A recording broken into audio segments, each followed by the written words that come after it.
Ya, jadi secara mendasar sebenarnya kalian sudah pernah melihat seperti apa modelnya itu laporan laba rugi baik di perusahaan jasa maupun di perusahaan dagang. Begitupun nanti di bab 5 laporan posisi keuangan dan laporan arus kas juga sudah pernah dipelajari. Jadi mungkin ini nanti kita akan lebih banyak saya minta Anda untuk mengeksplor sendiri. Nanti terkait pertanyaan-pertanyaannya baru kita diskusikan bersama-sama kalau ada yang kurang dipahami. Selain itu, nanti yang bakal banyak kita bahas dalam video maupun dalam apa ya namanya, maupun dalam latihan-latihan nanti mungkin mulai dari bab 6. Itu kita mengulang kembali masalah nilai obligasi ya. Jadi sudah pernah juga saya jelaskan dasarnya di pengantar akuntansi 2 untuk yang sudah pernah ikut kelas saya di pengantar 2. Ini kita mengulang kembali apa yang kita pelajari di pengantar 2 tapi dengan tingkatan yang agak sedikit lebih menengah. Dalam artian kita akan belajar bagaimana menghitung anuitas, bagaimana menghitung bunga setiap bulan, dan seterusnya. Itu nanti mulai dari bab 6. Lalu bab 7, kas dan piutang juga sebenarnya sudah pernah dipelajari di pengantar akuntansi 2, yaitu bagaimana itu piutang yang tidak tertagih, bagaimana kita menghitungnya. Tapi di sini lebih banyak lagi jenis-jenis transaksi yang menyebabkan timbulnya piutang. Ya, nanti kita pelan-pelan deh. Tapi saya mohon untuk bab 4 dan bab 5 itu nanti Anda lebih banyak bab 5 sih khususnya karena bab 4 hari ini akan saya tetap jelaskan. Bab 5 mungkin kalau saya sempat saya buatkan video seperti ini, saya videokan dengan suara ya, screencast seperti itu saja. Karena saya mohon maaf, saya pribadi belum sempat untuk membuat PowerPoint sendiri gitu ya, karena banyaknya tugas yang lainnya. Tetapi saya usahakan dengan membuat video seperti ini, sama seperti waktu Anda belajar pengantar akuntansi 2 mungkin di semester lalu yang pernah ikut kelas saya di pengantar. Gitu ya. Oke, untuk laporan laba rugi, di sini Anda akan melihat laba rugi secara lebih komprehensif. Komprehensif itu berarti lebih lengkap. Ya, kalau yang kemarin di pengantar Anda cuma melihat laporan laba rugi itu pokoknya isinya hanya pendapatan, terus pendapatan ada beberapa jenis, ya ada anaknya, kemudian dikurangi dengan beban-beban. Beban-beban juga ada anak-anaknya, ada beban ada anak sampai cucunya, ada anaknya yaitu beban administrasi dan umum misalnya, kemudian ada beban penjualan misalnya, nah itu ada lagi anaknya dan seterusnya.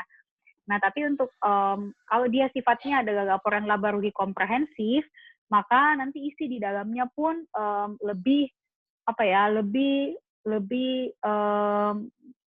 kompleks, lebih banyak unsur-unsurnya. Itu yang akan kita pelajari di bab ini. Kemudian laporan laba rugi komprehensif pun ada 2 bentuk, ada yang bentuknya tunggal, jadi dia langsung digabung satu kali, ada yang bentuknya ganda. Lalu kemudian nanti Anda juga akan melihat bagaimana pengungkapan yang diperlukan terkait laporan laba rugi komprehensif dan bagaimana menyajikan informasi operasi yang dihentikan, ya apa itu operasi yang dihentikan nanti kita akan lihat. Oke. Nah, di sini juga dia sudah akan menyinggung sedikit soal laporan perubahan ekuitas, tapi yang bakal banyak kita pelajari itu yang kita fokus dulu mungkin lebih kepada laporan laba rugi komprehensif. Nah, apa sebenarnya laporan laba rugi komprehensif itu? Tadi saya sudah sempat bilang kalau yang laba rugi yang kemarin-kemarin kalian pelajari itu sifatnya lebih sederhana. Kalau ini komprehensif, jadi dia lebih banyak unsur di dalamnya. Tujuannya apa? Supaya lebih mampu supaya melalui laporan ini perusahaan lebih mampu mengukur keberhasilan kinerjanya.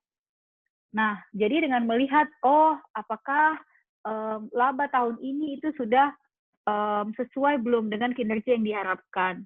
Nah, informasi tentang kinerja ini selanjutnya pasti akan dibutuhkan bagi perusahaan atau bagi manajemen untuk menilai dan memprediksi jumlah dan waktu atas ketidakpastian arus kas masa depan. Jadi, kalau kita sudah tahu nih kondisi perusahaan kita tahun ini seperti apa. Nah, kira-kira di tahun depan bisa meningkat tidak ya? Atau supaya bisa meningkat, kita harus melakukan strategi-strategi apa. Nah, itu bisa kita lihat dari informasi yang ada di laporan laba rugi komprehensif.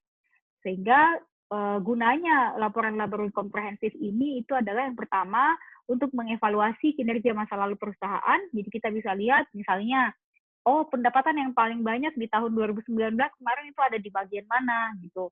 Pendapatan yang paling sedikit ada di bagian mana, beban terbesar ada di mana. Misalnya beban terbesar ada di beban pemasaran misalnya. Oh ternyata kita mengeluarkan uang atau biaya terlalu besar untuk membiayai pemasaran.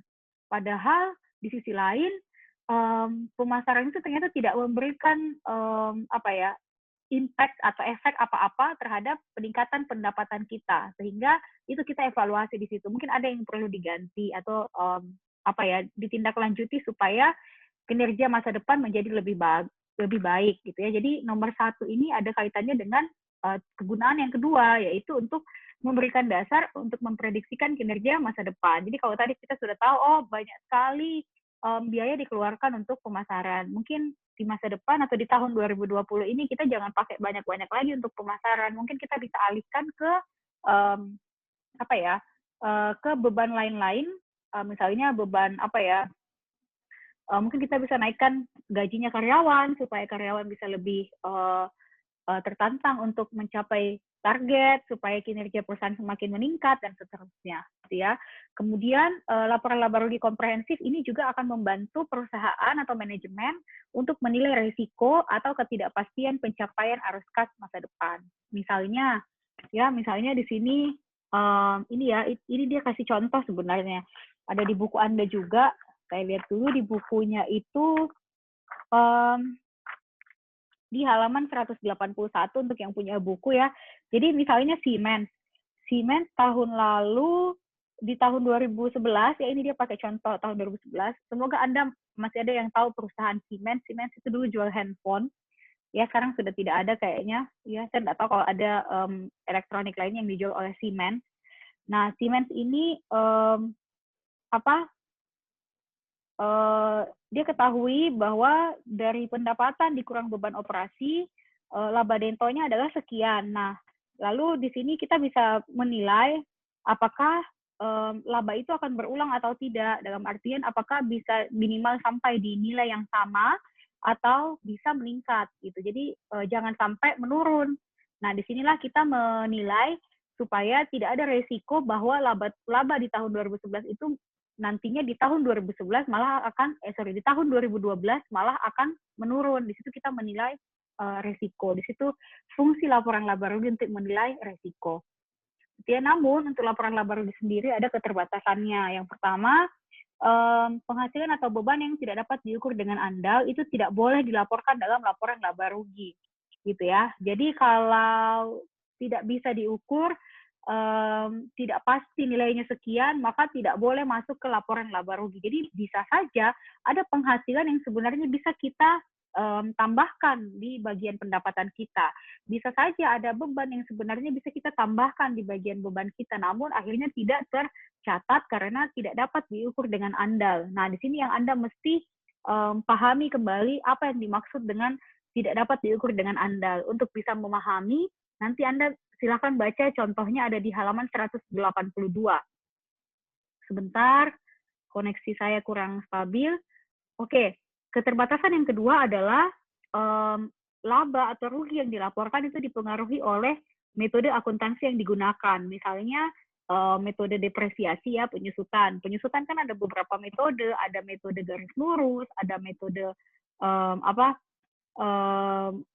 perhitungan ganda gitu ya. Jadi itu semua akan mempengaruhi jumlah laba maupun rugi yang dilaporkan. Jadi misalnya kalau garis lurus, beban penyusutannya artinya setiap tahun sama.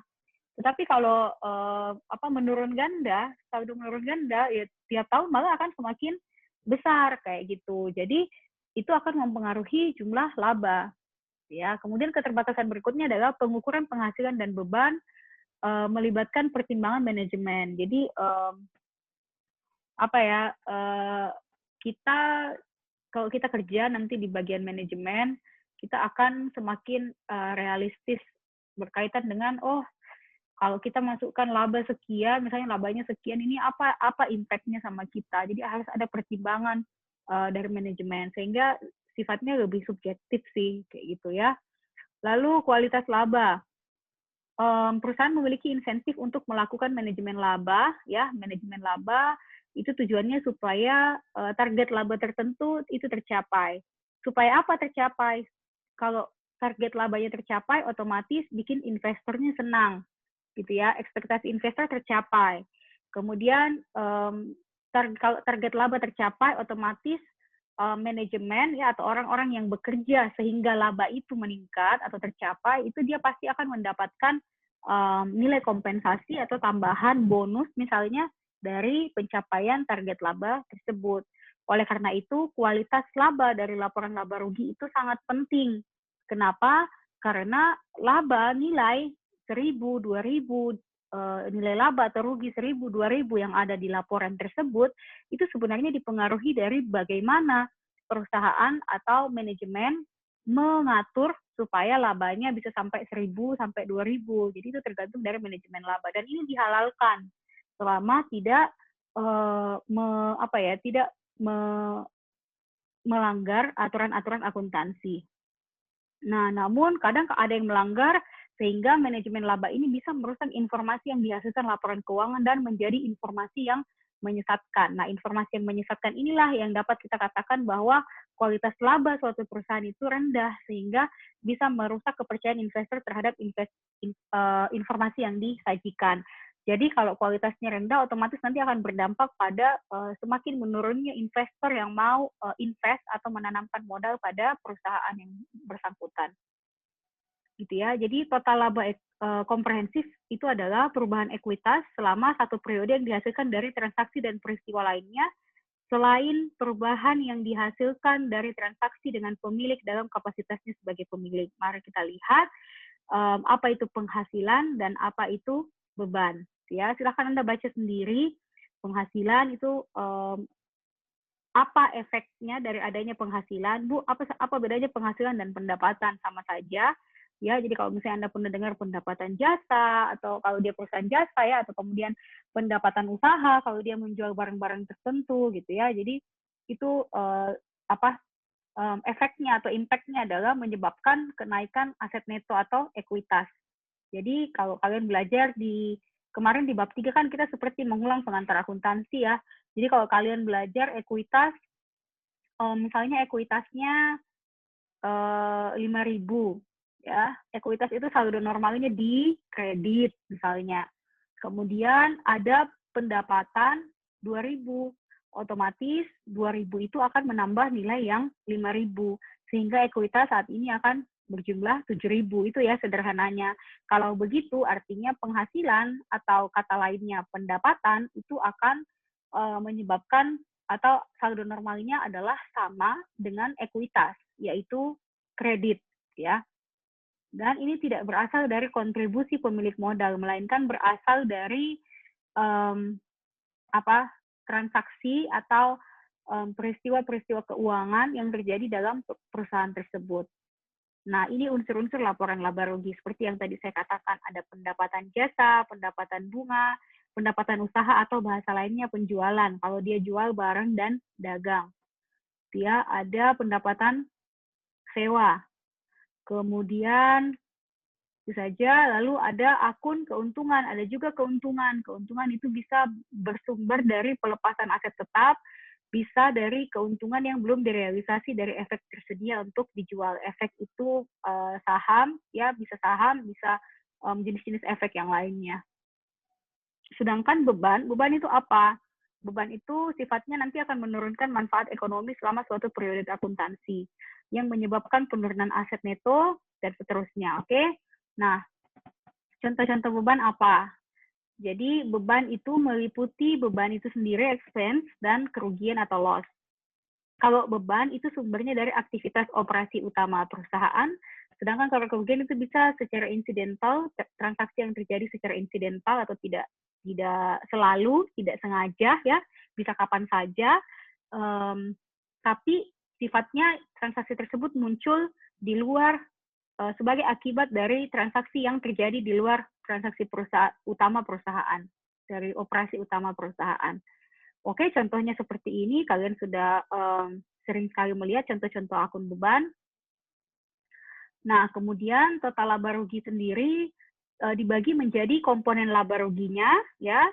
dan komponen pendapatan komprehensif lain. Nah, kalau laba rugi mungkin kalian sudah paham ya, kapan dia laba, kapan dia rugi dan seterusnya gitu ya. Dia laba Bu kalau pendapatannya Bu lebih besar daripada bebannya.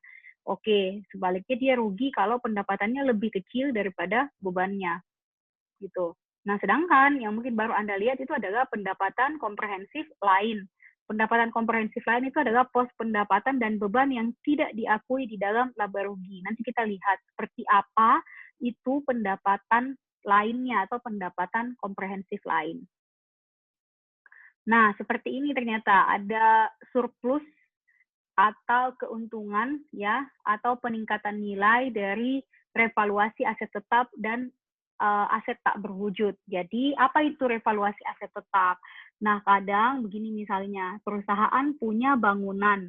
Dulu bangunan itu waktu pertama kali dimiliki, nilai bangunan tersebut adalah nilai aset tetap atau bangunan tersebut adalah misalnya 100 juta. Nah, ternyata makin hari kan biasanya kita tanah itu di daerah tertentu atau ya di semua daerah itu semakin naik. Misalnya 10 tahun kemudian yang tadinya nilai bangunan hanya 100 juta, kalau kita nilai kembali atau kita revaluate atau kita revaluasi, ya nilainya akan menjadi 500 juta. Nah, di sini bisa terlihat bahwa terjadi peningkatan dari 100 juta menjadi 500 juta. Itulah yang disebut surplus dari revaluasi aset tetap gitu. Atau aset tak berwujud misalnya apa? Misalnya merek dagang kita, tadinya kita bukan siapa-siapa, tadinya misalnya ini nih, ini saniter.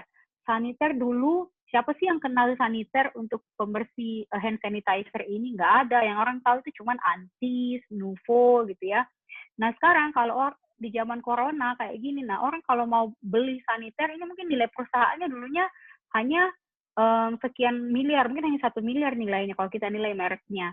Tapi setelah ada pandemi seperti sekarang ini, saniter menjadi semakin tinggi nilai perusahaannya, nilai aset tak berwujudnya semakin tinggi, merek dagang saniter semakin tinggi. Karena jujur loh, kalau saniter ini dia lebih harum malah dari Antis, lebih wangi kan, gitu. Dan jatuhnya juga lebih murah misalnya. Jadi orang semakin banyak yang menganggap ini mereknya semakin diperhitungkan. Nah, di situ yang disebut dengan revaluasi aset tak berwujud. Atau pendapatan komprehensif lain juga bisa bisa muncul dari adanya keuntungan dan kerugian aktuarial atas program manfaat pasti yang diakui.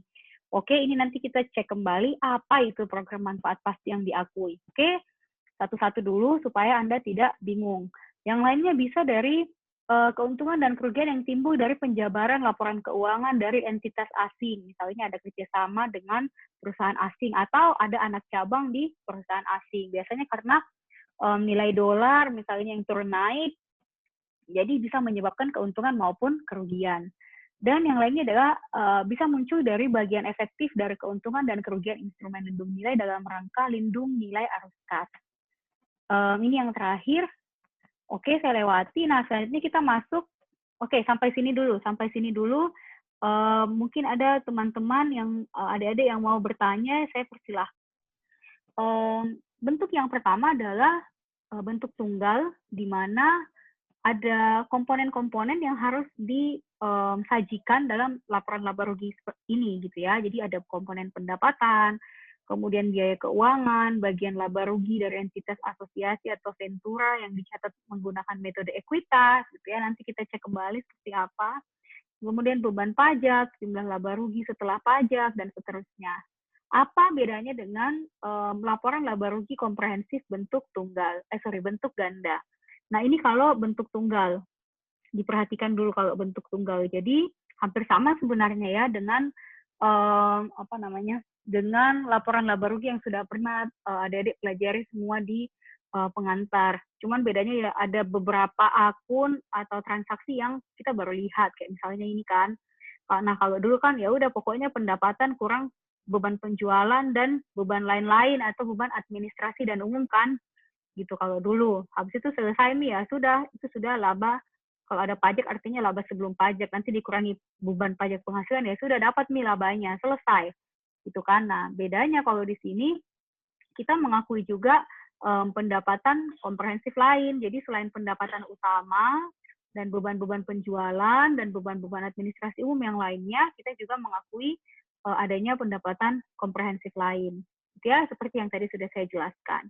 Ini kalau dia bentuknya tunggal, mohon diperhatikan. Sekali lagi, mohon diperhatikan supaya kita sama-sama bisa mengidentifikasi perbedaan bentuknya itu di mana.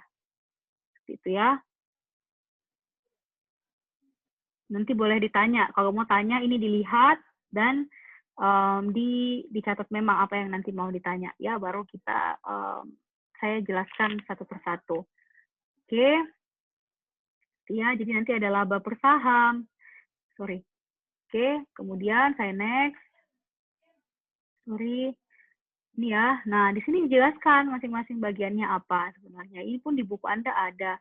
Ada satu bagian di buku Anda yang buat saya sangat jelas dan enak untuk dipahami karena ada langsung contohnya itu ada di halaman 200.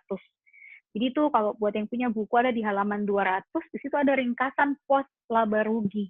Ya, apa yang masuk di pendapatan penjualan atau pendapatan jasa, apa itu beban pokok penjualan, apa beban penjualan dan administrasi dan seterusnya. Di situ ada ringkasannya semua. Dan itu nanti yang akan muncul di format tunggal maupun di format ganda. Seperti itu, ya.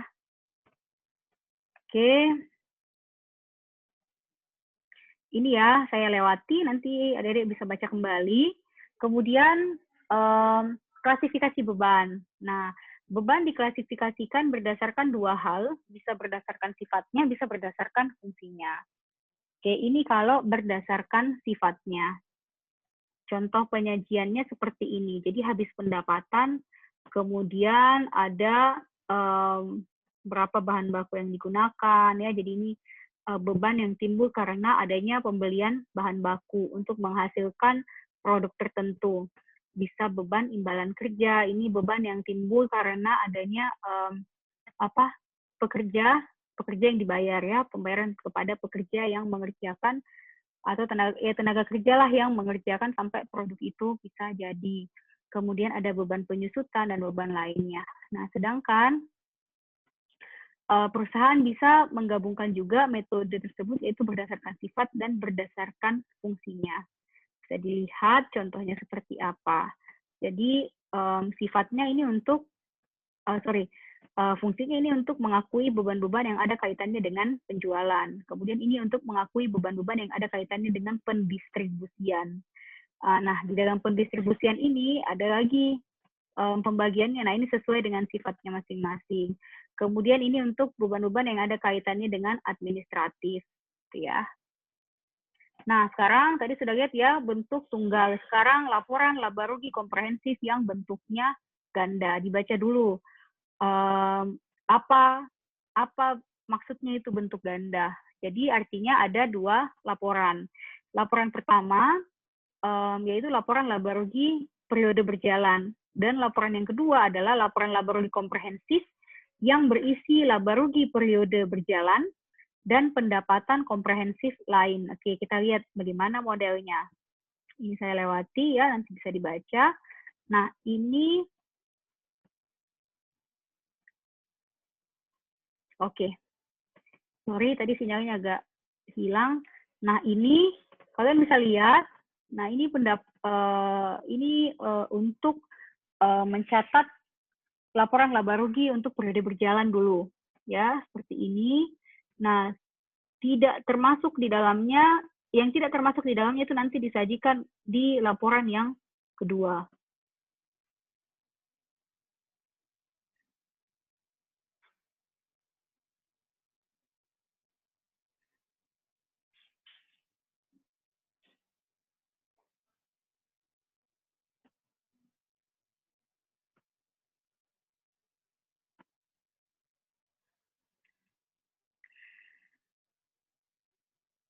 Ini ya, laba tahun berjalan. Ini laporan yang pertama.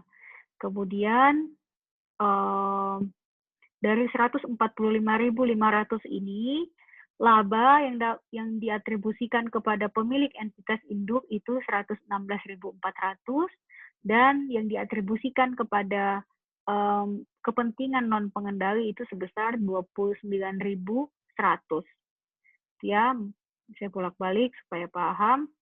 Nah, ini yang bentuk keduanya untuk mencatat berapa laba dari pendapatan komprehensif lain kayak gitu. Jadi tadi kan yang pertama sudah dicatat ya, sudah diketahui bahwa total laba tahun berjalannya adalah 145.500. Nah, 145.500 ini selanjutnya akan ditambahkan dengan pendapatan komprehensif lain. Kalau dia rugi ya artinya dikurangi. Kalau dia untung artinya ditambah. Nah, di sini kan pendapatan komprehensif lainnya totalnya adalah minus ya, karena rugi adalah sebesar 16.800. Sehingga total pendapatan komprehensif tahun berjalan itu bukan lagi 145.500 kalau setelah dikurangi dengan pendapatan komprehensif lain, melainkan bisa menjadi 128.700. Nah, dari 128.700 ini sekarang yang ternyata realnya bisa diatribusikan atau dibagikan kepada pemilik entitas induk itu adalah hanya sebesar 102.000. Sementara tadi ada 116.400. Begitupun yang dapat diatribusikan kepada kepentingan non pengendali itu 25.740. Sedangkan yang tadinya dari yang tadinya adalah 29.100. Seperti itu. Selanjutnya, ya, oke ini kalau misalnya penyajian penyajian pajaknya ya, baik secara neto ataupun secara bruto. Ini nanti bisa adik-adik pelajari sendiri, karena ini pun tidak terlalu sulit untuk masalah pajak ya. Biasanya sudah sudah ditetapkan dari awal. Oke, kemudian ini masalah penyesuaian reklasifikasi. Apa itu penyesuaian reklasifikasi? Yaitu jumlah yang direklasifikasikan ke laba rugi di periode berjalan yang sebelumnya diakui di pendapatan komprehensif lain pada periode berjalan atau periode sebelumnya. Contoh, silahkan dibaca-baca, silahkan sambil dibaca.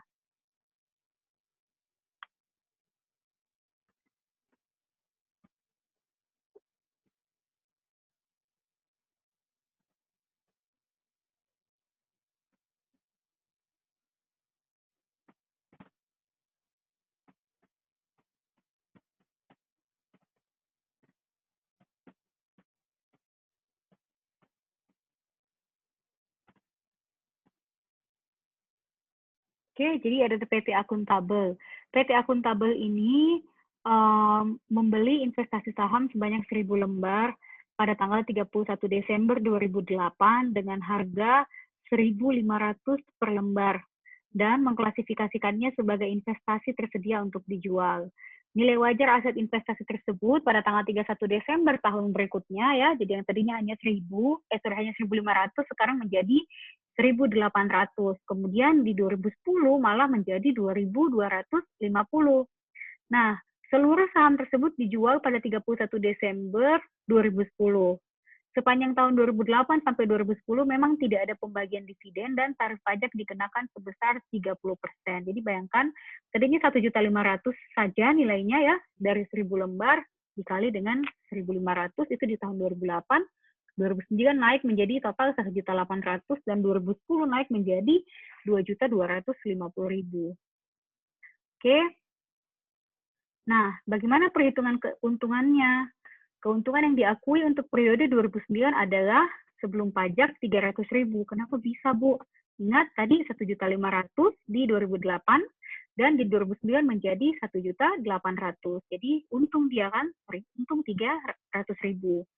Kemudian ada pajak penghasilan 30%, ya ini diperoleh dari 300.000 kali 30%, sehingga neto perhitungan keuntungan setelah pajaknya hanya menjadi sisa 210.000. Kemudian dari periode 2009 ke 2010 itu ada untung 450.000, itu diperoleh dari 1.800.000, 2.250.000 dikurang 1.800.000, ada peningkatan sebesar 450.000 kali pajaknya 135.000, sehingga neto setelah pajaknya 315.000. Nah, ini yang perlu kalian ubah atau akui di laporan laba rugi tahun 2010 dan 2009. Oke.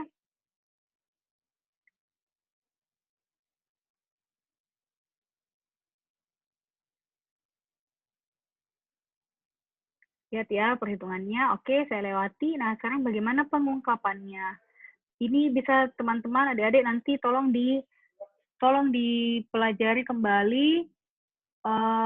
Saya mau langsung masuk ke operasi yang dihentikan. Oke, apa itu operasi yang dihentikan? Perusahaan menggunakan istilah laba dari operasi yang dilanjutkan pada laporan laba rugi komprehensifnya. Contoh, laba sebelum pajak tadi misalnya 194.000. Lalu ada beban pajak penghasilan sehingga laba dari operasi yang dilanjutkan 145.500. Nah, operasi yang dihentikan itu misalnya kita punya mesin untuk membuat, jadi misalnya ada satu perusahaan roti misalnya, ya. Nah, perusahaan roti itu kan mesinnya banyak, ada buat bikin roti itu sendiri, ada buat bikin apa ya, buat bikin cake ya atau kue tart, ada buat misalnya kalau kita pergi ke bread talk misalnya ya, ada oven pemanggangnya gitu kan, beda-beda pun pemanggangnya beda untuk buat roti, untuk buat tart. Kemudian ada mesin untuk motong rotinya ya, misalnya roti tawar yang tadinya kotak besar itu dipotong supaya jadi slice per slice gitu kan, satu-satu helai. Nah, misalnya dari sekian banyak mesin itu ada salah satu produk yang tidak mau lagi diproduksi. Contoh misalnya ya, misalnya Bread Talk sudah tidak mau memproduksi roti tawar atau roti gandum yang harus dipotong-potong itu. Dengan demikian, mesin pemotongnya otomatis menjadi nganggur kan? Ya. Nah, supaya tidak mubazir mesin potongnya, akhirnya perusahaan menjual mesin potong itu. Gitu. Jadi, nah kalau misalnya dijual dilepas begitu saja lalu dapat keuntungan, nah itulah yang disebut operasi yang dihentikan. Seperti itu ya. Bisa rugi enggak, Bu? Bisa juga rugi. Kalau rugi artinya tadi mengurangi. Ya, bisa untung, bisa rugi. Oke, saya rasa ini contoh saja. Penyajiannya seperti apa, bisa kalian lihat. Ini dalam bahasa Inggris semua ya. Oke, tunggu, saya kurang bisa melihat di sini. Mana? Ini ya, net jadi ada profit before taxation, ya ada laba sebelum pajak dikurangi dengan tarif pajaknya. Sehingga net profitnya adalah 4.056. Lalu ternyata ada operasi 27, kita nggak tahu itu operasi apa, yang didiscontinued atau dihentikan atau tidak lagi dilanjutkan. Nah, dari discontinued-nya operation 27 ini, perusahaan mendapatkan profit sebesar 80. Kayak gitu, penyajiannya seperti itu. Untuk lebih lengkapnya nanti adik-adik bisa cek kembali di bukunya ya, supaya bisa dikerjakan secara mandiri. Saya kira itu saja pembahasan saya buat minggu ini, supaya Anda bisa lebih melihat seperti apa bentuk laporan laba rugi secara komprehensif. Ya, ini ini ada laporan perubahan ekuitas. Nanti ini dipelajari sendiri saja karena ini pun tidak banyak. Apa itu laporan perubahan ekuitas? Ya.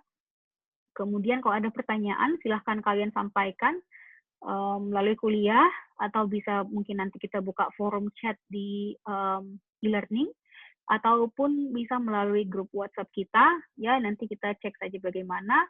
Kemudian nanti akan diberikan tugas untuk coba mengerjakan satu saja laporan laba rugi.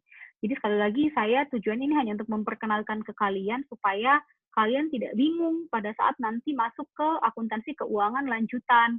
Nah, karena kalau di akuntansi keuangan lanjutan itu unsur-unsur laporannya lebih banyak lagi. Nah, minimal kalian sudah pernah lihat yang namanya laporan laba rugi komprehensif. Ini baru satu perusahaan. Nanti di keuangan lanjutan mungkin perusahaannya ada dua. Jadi ada induk, ada anak perusahaan. Sehingga lebih kompleks lagi. Nah, jadi ini supaya tidak kaget saja. Tapi secara inti, dasar, ya memang laporan laba rugi itu isinya adalah ya komponen pendapatan dan komponen beban. Nah, tinggal pendapatan itu bisa diperluas lagi, beban itu diperluas lagi. Kemudian bisa ada pendapatan dari sumber lain ya, bisa ada operasi yang dihentikan seperti tadi. Jadi ini untuk memperkenalkan saja ke kalian. Nah, untuk bab 5-nya nanti saya lihat apakah saya minta kalian bikin video lagi, tapi dengan lebih kreatif ya. Lalu nanti yang paling kreatif itu yang saya share di e-learning atau di YouTube lagi, seperti minggu lalu. Tapi untuk bab 4 ini, saya akan share video ini saja, untuk kalian dengar kembali jika kalian butuhkan. Baik, terima kasih untuk materinya saya cukupkan sampai di sini. Jika ada pertanyaan, monggo langsung ditanyakan saja.